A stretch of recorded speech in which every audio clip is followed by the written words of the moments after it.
સ્વાગત છે તમારા સૌનો મિશન ફિટ ગુજરાત દિવસ 4માં। આજના વ્લોગમાં મેં ઘણી બધી ઇન્ફોર્મેશન આપી છે વર્કઆઉટ રિગાર્ડિંગ, તો આજનો વ્લોગ પૂરેપૂરો જોજો અને કોમેન્ટ કરજો। તમને જે બી ક્વેશ્ચન હોય એ બી તમે પૂછી શકો છો। એમ્પ્ટી સ્ટમક આજે 40 મિનિટ જ કાર્ડિયો કર્યું હતું અને એનો વિડીયો નથી લીધો। વર્કઆઉટમાં આજે હતું લોઅર બોડી, વોર્મઅપમાં આપણે બેક કિક, સાઇડ કિક અને બોડી વેટ સ્ક્વોટ્સ કર્યા છે, બધાના 2 સેટ અને 20 કાઉન્ટ। ડે 2માં જે વર્કઆઉટ કર્યું હતું એ સેમ વર્કઆઉટ કરવાનું છે, પણ આજે બધામાં 3 સેટ કરવાના છે। તે દિવસે આપણે 2 સેટ કર્યા હતા। ધીરે ધીરે વોલ્યુમ વધારવાનું છે અને કાઉન્ટ બધામાં સેમ જ રહેશે। પહેલી એક્સરસાઇઝ આપણે લંજીસ થી ચાલુ કરીશું। અગર તમને આ લંજીસ ના ફાવતા હોય તો તમે વોકિંગ લંજીસ બી કરી શકો છો। ઓકે, તો આ એક્સરસાઇઝ કરવા માટે તમને આવું એક સ્ટેબલ સરફેસ જોઈશે।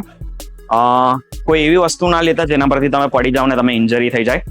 આવું એકદમ સ્ટેબલ એક સરફેસ જોઈશે।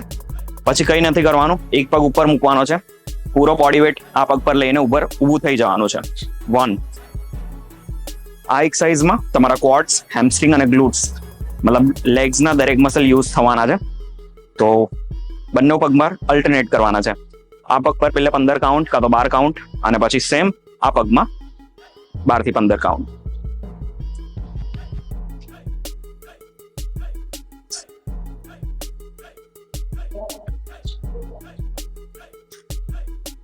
પગમાં 15 કાં તો 12 કાઉન્ટ કર્યા પછી તમારે 1 મિનિટનો રેસ્ટ લેવાનો છે અને એના પછી નેક્સ્ટ ઓકે સ્ક્વોટ્સ તમારે આવી રીતે કરવાના છે।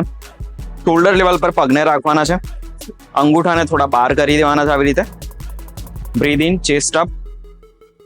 હવે જે નીસ છે, ઘૂંટણ છે ને અંગૂઠાના લેવલમાં બહારની તરફ જવા દેજો અને પૂરેપૂરું નીચે બેસી જવાનું છે આવી રીતે। Breadth in, breathe out. 1 બહુ પાછળ નથી બેસવાનું, બહુ આગળ નથી બેસવાનું, નોર્મલ જેવી રીતે આપણે ચેર પર બેસતા હોય એવી રીતે।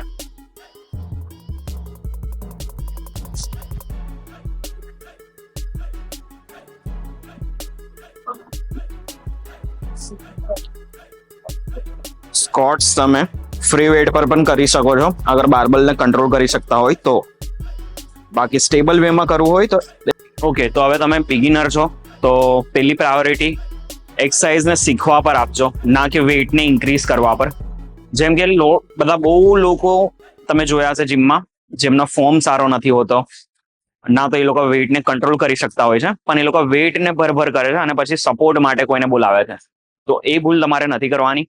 પહેલે પ્રોપર ફોર્મ શીખો, ધીરે ધીરે 2.5 કાં તો 5 kg ધીરે ધીરે વધારતા રહો। અને એ બી ના કરવું હોય તો કાઉન્ટ પર પહેલે ફોકસ કરો। અગર 8 કાઉન્ટ થઈ રહ્યા છે 10 કિલો પર તો એના પર 12 કાઉન્ટ થવા દો, 15 કાઉન્ટ થવા દો અને પછી જ વેઇટને ઇન્ક્રીઝ કરો। અગર કોઈ બી એક્સરસાઇઝમાં 1 થી 8 કાઉન્ટ કરતા તમને બહુ જ લાઇટ લાગી રહ્યું છે તો તમે ઇન્ક્રીઝ કરી શકો છો વેઇટને। અગર એ જ તમને થોડું હાર્ડ લાગી રહ્યું તો સેમ જ વેઇટ પર કન્ટિન્યુ 3 એક્સરસાઇઝ 3 સેટ કરી લો, ચાલશે।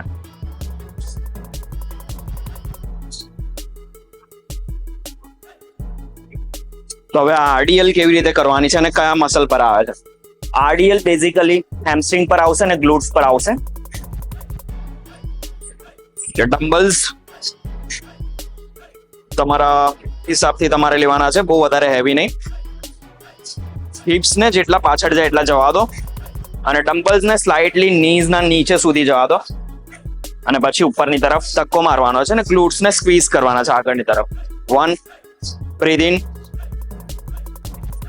Breadth out.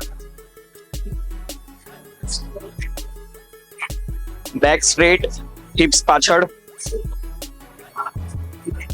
ઉપર। બેકને બેન્ડ નથી કરવાની, આવી રીતે નહીં। બેક હંમેશા સ્ટ્રેટ, ચેસ્ટ અપ અહીંયા સુધી અને પછી અપ।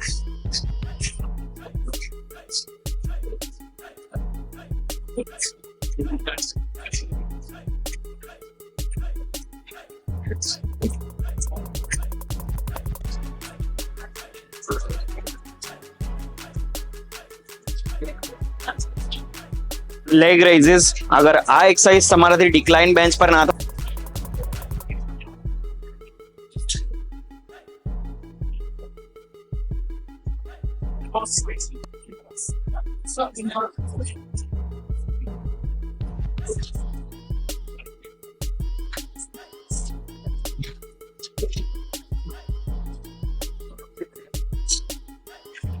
ઓકે, બંટીભાઈ એમનું મીલ પણ લઈ લીધું હશે પોસ્ટ વર્કઆઉટનું, અને આપણે વર્કઆઉટ કરી રહ્યા છે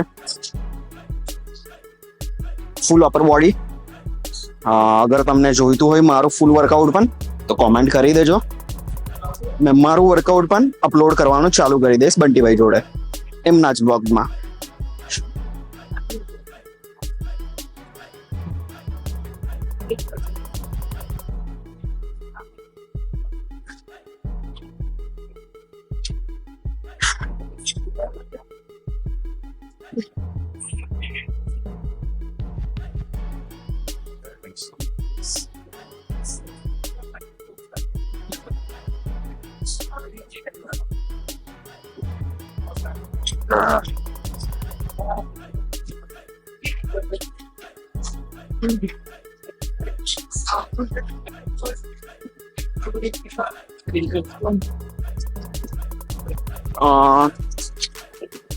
એક વાત કહેવા માંગીશ, અગર તમે બિગિનર છો અને આ વ્લોગ જોઈ રહ્યા છો, તમારા પર કોઈ ભરોસો કરે ના કરે, મને તમારા પર ભરોસો છે કે તમે બધા એક દિવસ સારું એવું ફ્યુચર ક્રિએટ કરશો. તો તમે બિગિનર છો જીમમાં કાં તો પછી કોઈ બી વસ્તુમાં, મહેનત કર્યા કરો. તમને ઈચ્છા હોય કે ના હોય, સતત મહેનત કરતા રહો. એક દિવસ એનું રિઝલ્ટ તમને મળવાનું જ છે. બસ આટલું જ. કારણ કે એક ટાઈમ પર અમુક લોકોને મારા પર બી ભરોસો નતો કે મેં કંઈક કરી બતાવીશ જિંદગીમાં, પણ મેં બોડી બિલ્ડિંગમાં કંઈક ઉખાડ્યું છે એટલે આજે અહીંયા છું. તો બસ મહેનત કરતા રહો. જીવનમાં કોઈ ગોલ રાખો જેને તમે અચીવ કરી શકો. બીજું બધું તો થયા કરશે. આ તમારા ભાઈ તરફથી છે શબ્દો, ધ્યાનમાં રાખજો.